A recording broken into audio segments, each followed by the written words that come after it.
Si Ariel. Ikaw, hindi ba pinangarap maging Disney princess? Pwede. Sino gusto mo? Si Little Mermaid nga. Hindi nga pwede. Little Mermaid. Si Ursula nga, uurugan ka. Little Mermaid ka pa. Little Mermaid ka. Sa palagay, pag gumanong ka sa bato, madudurog yun. Lulubog ulit.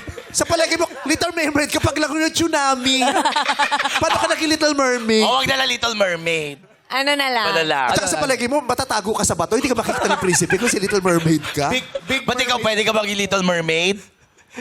Oh. Gusto ko pero ayoko. Bakit? Mababasa nga yung buhok ko doon. Pag hinabol ko yung prinsipe, nandun ako yung buhok ko na iwan pa. Sasabihin na, ulo ba ito ni Little Mermaid? Pwede. Seaweeds yan. Pero pwede ka mameke, ah. Kala mo nandun ka. Ayoko ng Little Mermaid. Di ba pag mermaid, pag dumaib, di ba walang tunog?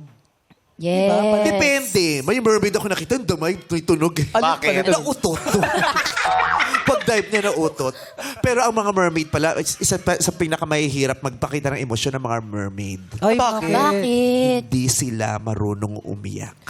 Hindi sila nakakaiyak. Ang mga isda ay hindi nakakaiyak.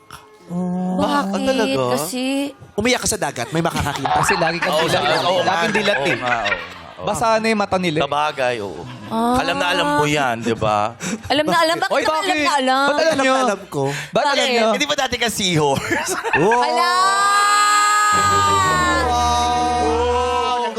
Wow naman. Yung hiya naman ako. Pumunti lang si Dugong, yumabang ko. Hindi ako yun.